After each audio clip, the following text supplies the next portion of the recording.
Baik, Assalamualaikum warahmatullahi wabarakatuh. Kami dari kelompok komputasi berkelanjutan, kelompok 3, yaitu kami ingin menjelaskan hasil kerja kelompok kami yang berjudul pengenalan arsitektur clustering, yaitu di sini anggotanya ada saya sendiri, Fahmi Agustiarwalat, lalu ada Hadi Albar, terus ada Aidil Gufran, ada Haris Islami Rida, dan ada juga Amirul Adli, dan terakhir ada Hafidz Zayan Ali. Nah, di pengenalan dan arsitektur clustering ini kami yang akan menjelaskan ya, yang pertama pastinya pengertian lah ya. Yang pengertian ini akan disampaikan oleh Hadi Albar. Menurut salah satu ilmuwan yang bernama Tan pada 2006, proses untuk mengelompokkan data ke dalam beberapa klaster atau kelompok memiliki kemiripan yang minimum. Terus, kami juga ada menjelaskan tentang design issue dalam membangun clustering.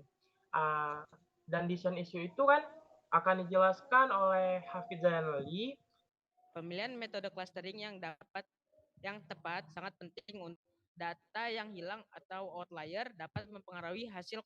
Perlu dilakukan penanganan data. Terus yang ketiga di sini kami akan menjelaskan arsitektur clustering. Nah, dikarenakan arsitektur clustering ini ada banyak ya kan. Di sini kami arsitektur ini akan dijelaskan oleh dua orang. Yang pertama di sini ada Amirul Adli dan ada Haris Islami Rida. Mereka skema partisi yang umum digunakan antara lain adalah horizontal partitioning, DBS scan.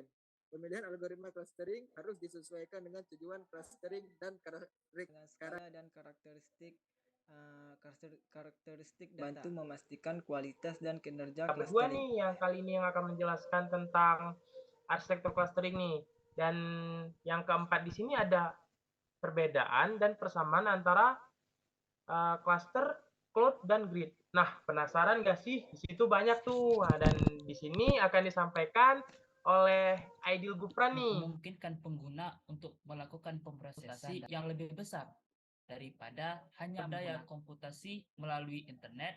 Sedangkan cluster nih kali ini untuk materi yang terakhir nih ada komponen-komponen utama yang dibutuhkan untuk membangun sebuah clustering nih yang akan disampaikan oleh saya sendiri, similarity dan Jaccard similarity. Untuk kesamaan antara data yang berbeda, clustering yang umum digunakan seperti disimak ya. Berikut adalah hasil kerja kelompok kami mengenai materi pengenalan arsitektur dan clustering.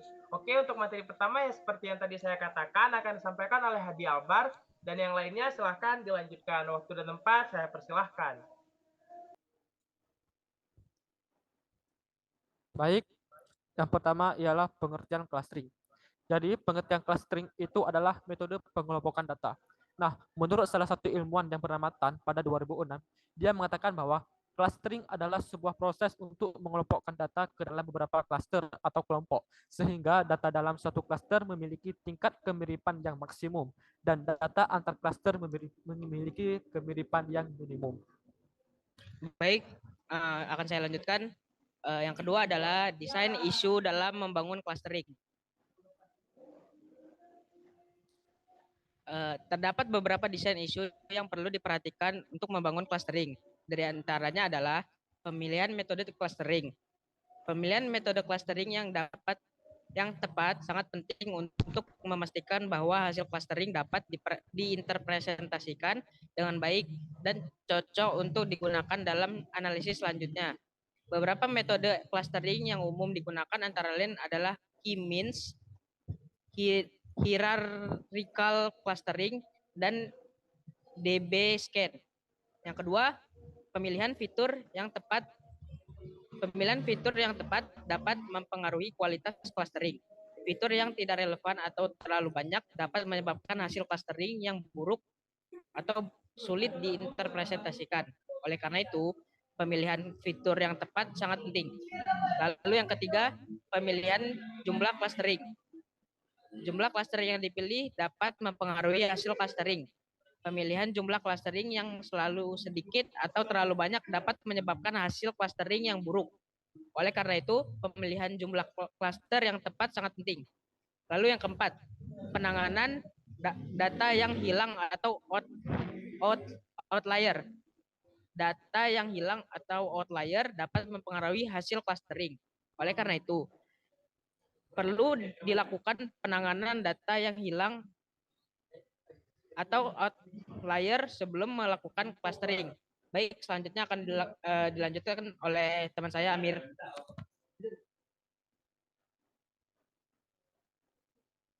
Baik. Yang ketiga ada arsitektur clustering. Bagian yang pertama ada skema partisi. Skema partisi dapat membantu membagi data menjadi beberapa partisi yang lebih kecil, sehingga dapat diolah lebih efisien. Skema partisi yang umum digunakan antara lain adalah horizontal partitioning, vertical partitioning, dan hybrid partitioning. 2. Ada pemilihan algoritma clustering. Pemilihan algoritma clustering yang tepat sangat penting dalam arsitektur clustering.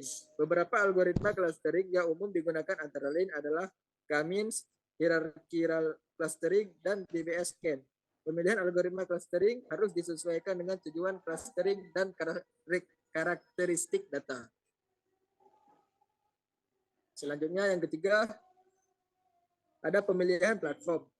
Pemilihan platform atau teknologi yang tepat dapat mempengaruhi kinerja clustering. Beberapa platform atau teknologi yang umum digunakan antara lain Apache Hadoop, Apache Spark, dan Apache Flink.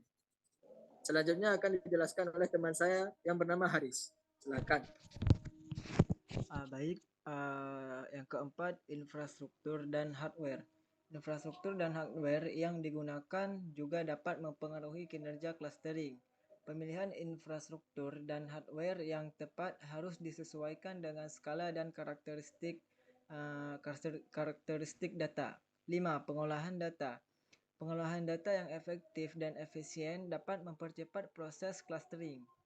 Beberapa teknologi pengolahan data yang umum digunakan antara lain Apache HBase, Apache Cassandra, dan Apache Ignite.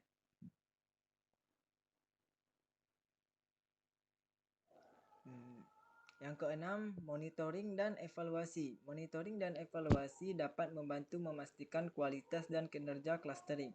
Beberapa teknologi monitoring dan evaluasi yang umum digunakan antara lain Apache Ambari, Apache Zeppelin, dan Apache Superset. 7. Keamanan data. Keamanan juga perlu dipertimbangkan dalam arsitektur clustering. Data clustering dapat mencakup informasi sensitif, sehingga perlu diterapkan kebijakan keamanan yang tepat untuk melindungi data dari akses yang tidak sah. Baik, kemudian akan dilanjutkan oleh teman saya.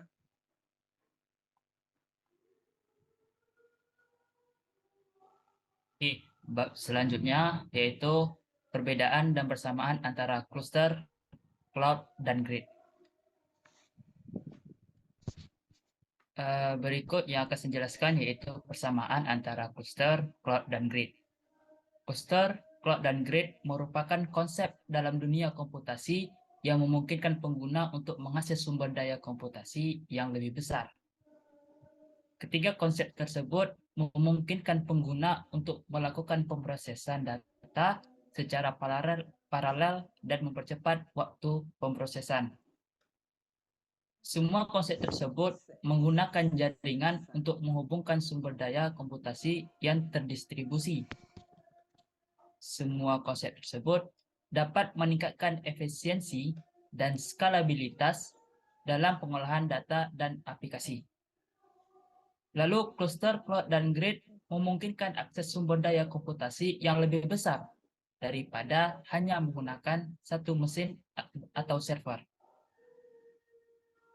Selanjutnya, perbedaan antara cluster, cloud, dan grid.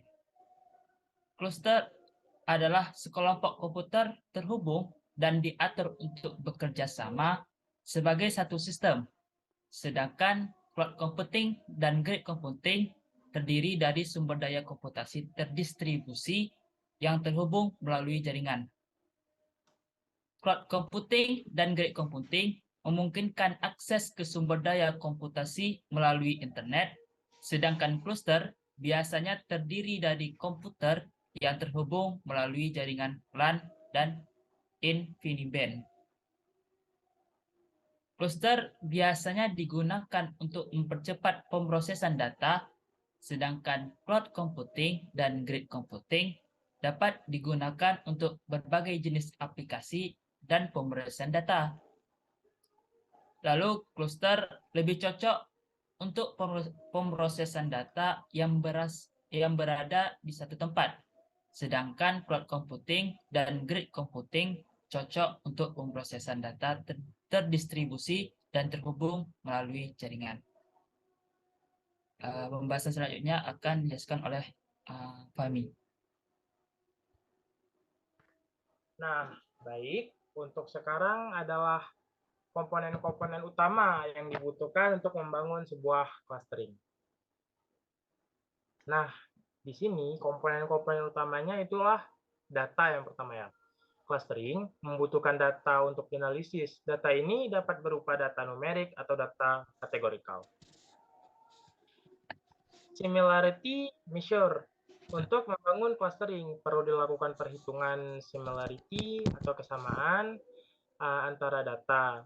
Similarity measure adalah cara untuk menghitung kesamaan antara data yang berbeda. Ada berbagai metode untuk mengukur similarity seperti Euclidean, distance, cosines, similarity, dan Jaccard similarity.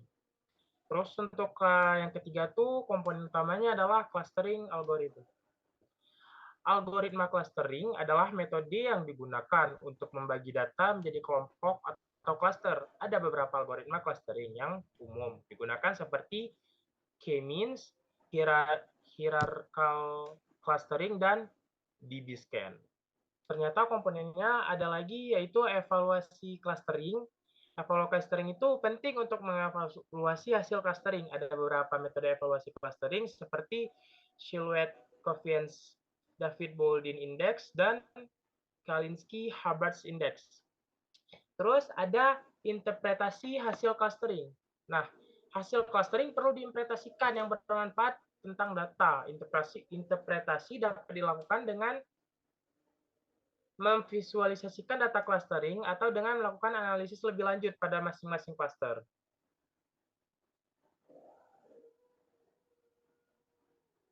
Terus, sekian dari kami. Mungkin banyak kata ataupun penyampaian kami yang kurang berkesan bagi para pendengar. Kami mohon maaf.